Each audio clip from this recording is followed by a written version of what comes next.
Hello everyone. Welcome to the journey of ideas. Let's talk now about the topic of this time, cultural subconsciousness. Cultural subconsciousness is a new psychological theory, a new and original systematic theory that I personally came up with recently. Some may say that I am a bit arrogant, but that is the case. Of course, this theory is still relatively rough, but if we can get some outside feedback and communication, or if more people can participate in the research, I believe it can gradually mature and improve, which is also my original intention of making this video. Since these topics have more content, it involves culture, psychology, philosophy, linguistics, and history, and so on. So I made it into a series and broadcast it in segments. Today, I will start with the question of why and what the cultural subconscious is. First of all, I would like to ask a question: do you have this feeling? The history of China since the Qin dynasty seems to be in a cycle of reincarnation.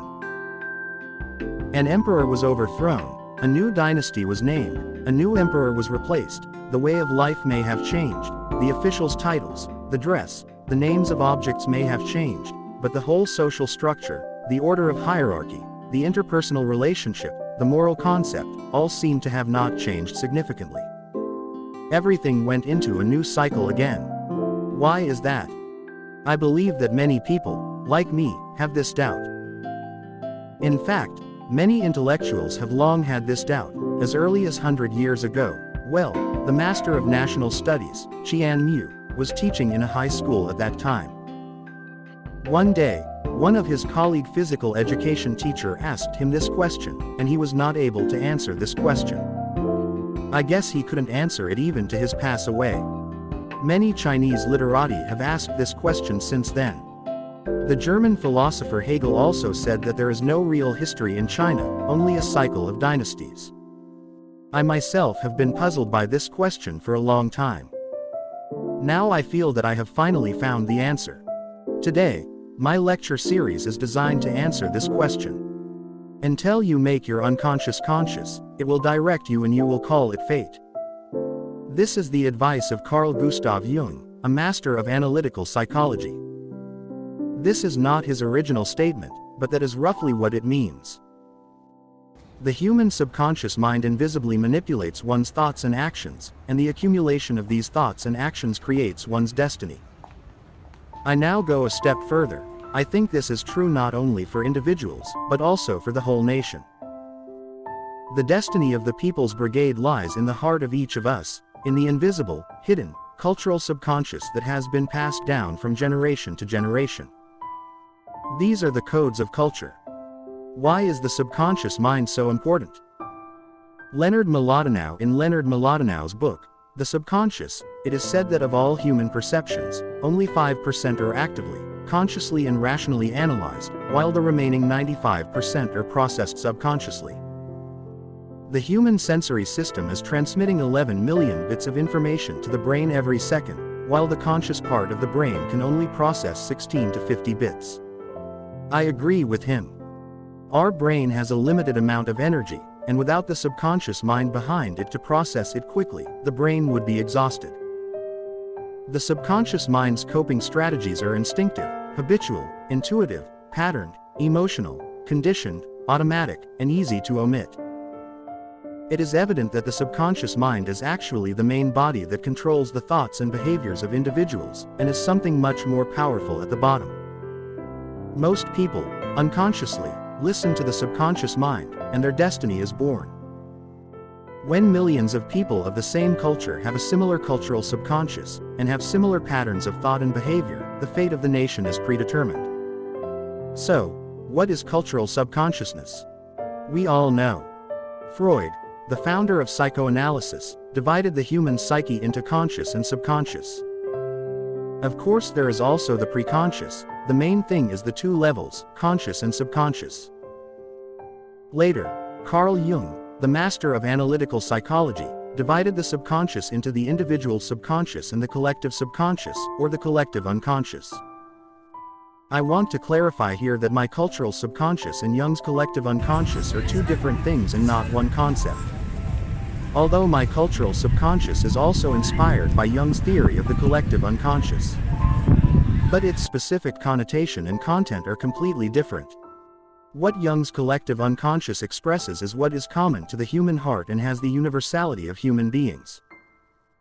For example, distant memories, archetypes, selfhood, anima, animus, shadows, masks, and so on. My cultural subconscious, on the other hand, is what exists in the heart of each individual in a particular cultural group, a subconscious or mental content with cultural connotations that is common or similar to the rest of its group. This psychological content, most people are not aware of, although sometimes it does surface to the level of consciousness. But in a very large majority of people, in a very large majority of cases, it is hidden in the subconscious of people. The cultural subconscious is the condensation and internalization of the external world in the individual's mind. This external world includes natural objects as well as the world of cultural ideas. These cultural subconscious can invisibly influence and even dictate individual thoughts and actions, and can also infect each other, creating a tacit interpersonal resonance and a collective effect that can also be passed on from generation to generation.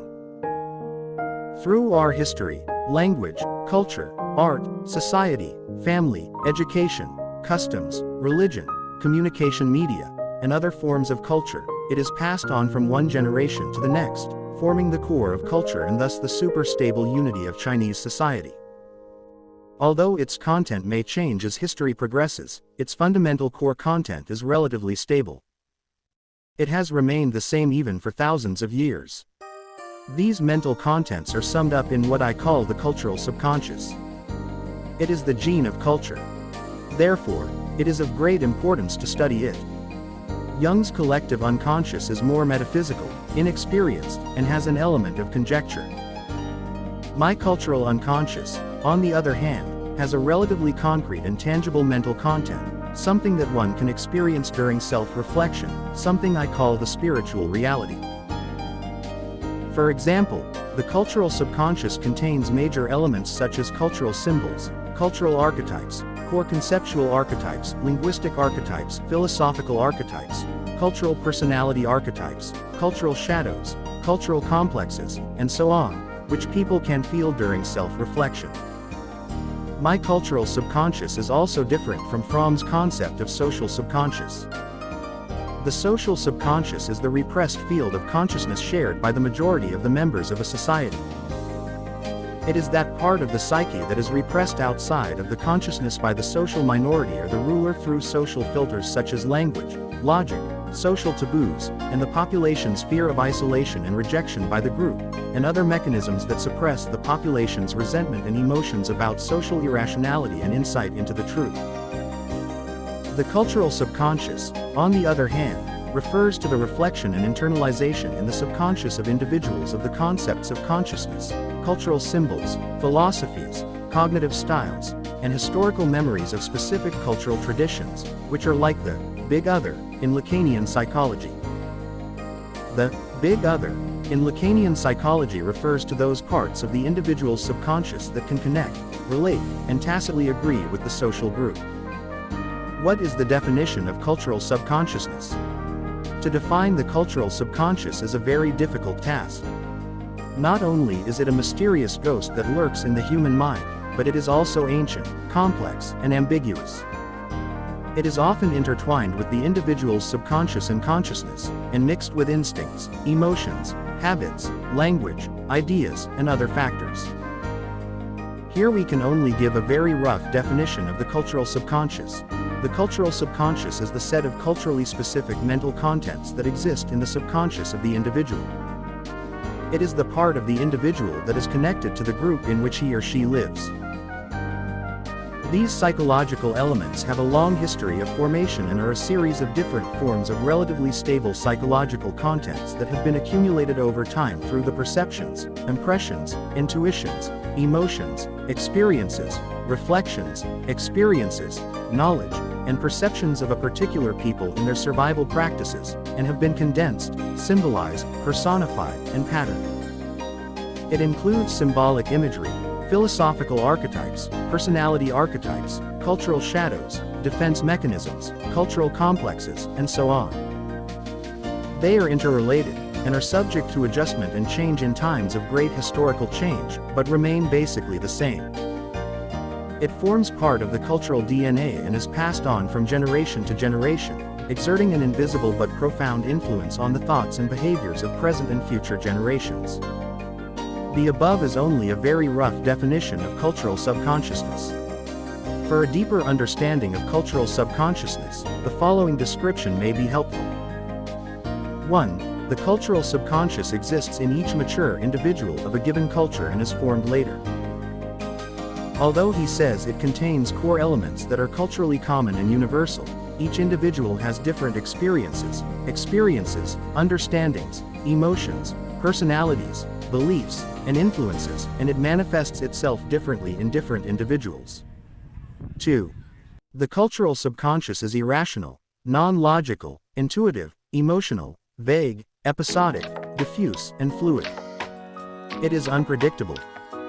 But understanding the content of the cultural subconscious can help us provide clues to the behavior, tendencies, and possibilities of certain individuals in that culture.